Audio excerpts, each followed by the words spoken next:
esta presentación, Jesús Santanella, en la dirección, el doctor Pablo Iglesias,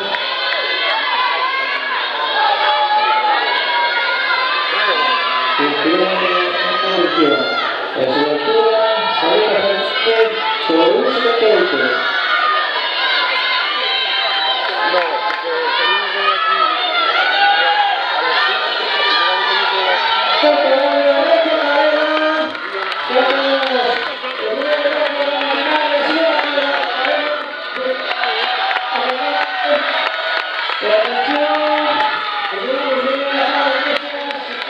Los últimos metros, desde luego, vamos a